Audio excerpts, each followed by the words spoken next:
By blunt force, there's always something. And you CSI Vegas. Coming up, so far so good as people pack the roadways to head out for Thanksgiving. Dedicated to Eastern and Southern Kentucky, this is WYMT Mountain News at 11.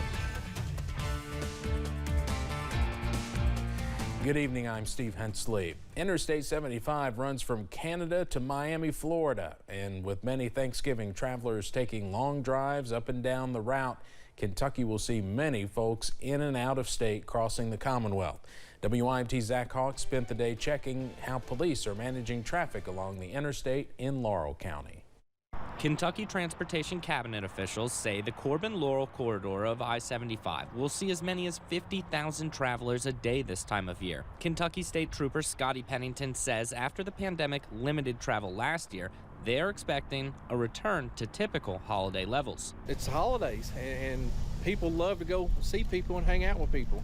And, you know, they've been cooped up for the last year or so, so hopefully people can spend time with their families. Tristan Ward runs the front desk at Baymont Inn and Suites in London and noticed the stark change from last year to now. I know last year, due to COVID, you wasn't seeing as many people travel, but this year you can definitely tell a difference. Wednesday is typically the busiest travel day of the year, but the regional hotels tend to see the people taking multi-day trips. As of today, before, not much traveling going on, but I know yesterday and Monday, definitely a lot of traveling. And if people are going somewhere for the holiday, Ward thinks they will be heading back along the same route. But yeah, we'll definitely see people traveling back probably Friday and Saturday this weekend. Transportation officials add that while there are several construction zones in the area, they will be shut down for the long weekend. In London, Zach Hawk, WYMT Mountain News. Holiday travelers are reminded to stay alert and off their phones while traveling. KSP tells us that while they do not look to write tickets, they will be out enforcing the safety laws all weekend. Well, higher gas prices do not seem to be deterring many travelers this week. The national average for a gallon of gas is about 60% higher from last Thanksgiving. Yesterday, President Biden ordered 50 million barrels of oil released from America's strategic reserve to help bring down prices, but it may still be a while before you see a drop at the pump. We don't know exactly how far yet it might drop. We'll hopefully start to get a handle on that in the next week or so. We can maybe forecast a little bit better where we think things are going to go. AAA told us most of the gas out there now is purchased by retailers at a higher price, so it will likely be mid-December before prices start to go down. 3 pharmaceutical chains say they plan to appeal after a jury found them responsible for part of the opioid epidemic. Tuesday's ruling involves 2 Ohio counties, but it could set a precedent for other lawsuits related to the epidemic. The defendants in the civil case are CVS, Walmart, and Walgreens. Attorneys for the prosecution argued they supplied opioids to pill mills and rogue prescribers. All 3 companies deny those claims, saying they just filled legal prescriptions. Deputies in Laurel County are searching for a man last seen on Monday. Hank Vaughn was last seen on Kentucky 1394 around 8 a.m. He's believed to be driving a red Chevrolet pickup with the license number 263CKH. Anyone with information is asked to call the Laurel County Sheriff's Office at 606-864-6600 or 606-878-7000. The new flu season could be upon us. A new advisory was published Wednesday from the U.S. Centers for Disease Control and Prevention. The agency is seeing increased flu activity among young adults and college students. Experts are concerned the flu and the novel coronavirus, both circulating, could stress healthcare systems across the country. The CDC is anticipating an increase of the flu this winter due to low flu vaccine rates.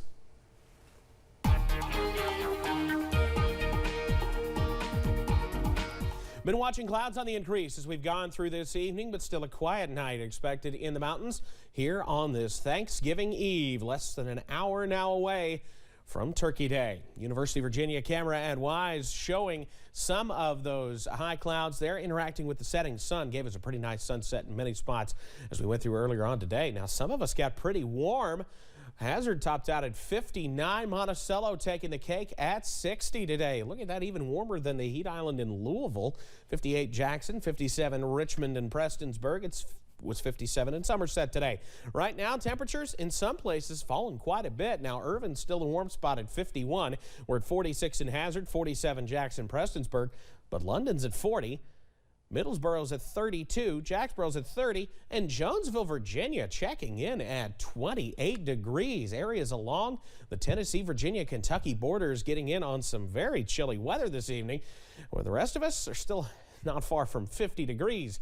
They've had some clearing skies out there, whereas a lot of us are watching some of that cloud cover begin to work back in ahead of our front. You see it getting going across the Midwest now, and it's headed our direction as we head into Thanksgiving itself. So mostly cloudy skies tonight.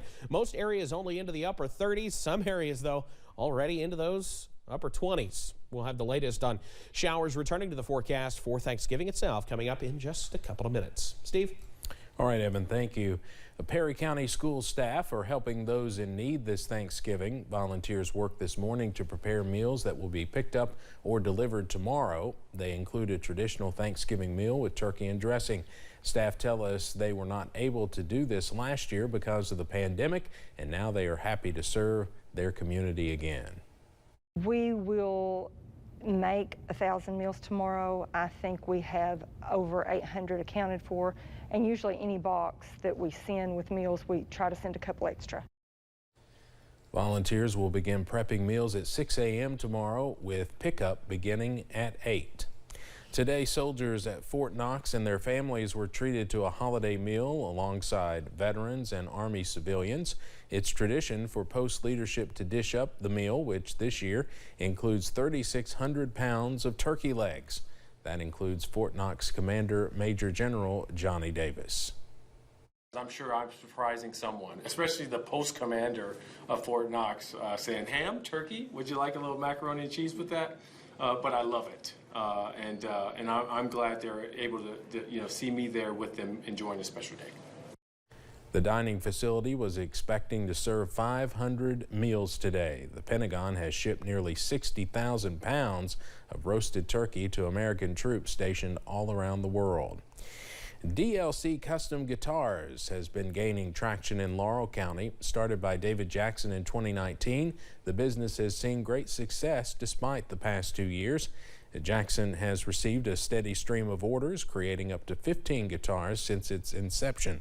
Jackson says he makes a variety of stringed instruments. I've made basses, I've made electric guitars, acoustic guitars. I'm actually getting ready to start on ukulele for next month. It's my first ukulele, man. And but no, I don't think I'll ever get burned out. I have a passion for it. Jackson says if the business keeps going the way it has, he hopes to someday turn it into a factory. The city of Pikeville is prepared to be a winter wonderland with the annual Winterfest. The city park has been transformed with ice skating, concessions, and more, and the city streets are lit with Christmas cheer. The ice rink opened Saturday during Shop Small Saturday. Officials say it is only the beginning of plans for the Christmas season in downtown Pikeville. We have pictures with Santa on December the 18th. We have carriage rides on Friday and Saturday evenings. There's just a whole host of things, and we certainly encourage you to come to Pikeville and try those things out. Officials say they are also excited to announce the newest attraction, the animated lights on Bob Amos Drive. Today was Sam Dick's last day on the anchor desk at our sister station WKYT in Lexington. He was the evening news anchor for 34 years, longer than anyone in Lexington television history. Several of his family members were in the studio tonight to share the experience with him. They had that special cake made for him. Yeah, that's a cake shaped like a television made by Lexington's Brandy Romines. At the end of his last newscast at 6 o'clock, he had a chance to talk to his viewers one last time. These past few days, I've thought a lot about what I would say on my final newscast here at WKYT, and now is that time. It's here. First and foremost, I want to thank all of you watching and listening, our viewers. Many of you have emailed me, you have messaged me, you've sent cards, you've left phone messages, or out in public, you've talked to me. And without exception, you have all been so darn supportive, so loyal and kind. It is really incredible. I have been so touched by your words. WKYT also unveiled the new Sam Dick Studio in honor of his retirement. And it was certainly quite the career at WKYT for Sam. He started back in 1979 working on a show called PM Magazine. He spent some time working in New York and Orlando in the 1980s and then returned to the anchor desk at WKYT in 1987, replacing John Lindgren. Sam was part of countless impactful stories through the years, including the coverage of the Comair Flight 5191 crash back in 2006. His current and former colleagues, including Harlan County native Barbara Bailey, will tell you he always ran toward the big story and was a trusted journalist for his viewers. But I heard so many people from the community say it was comforting to have people that they knew. You know, Sam, who they could trust, and he was right there to tell them the story, to share news that people really didn't want to hear, but he did it in a very compassionate way. For me, it was always a pleasure working with Sam, especially on those Cardinal Hill telethons. And all of us at WYMT wish him well as he begins a new chapter in his life, a well-deserved retirement. Coming up on Mountain News at 11, shopping online may save you some time and money, but could cost you more if scammers have their way. What steps you can take to protect yourself. But first, rain chances increase for Thanksgiving. But what about some wintry shenanigans possible by early Black Friday? I'll have the answer to that question straight ahead.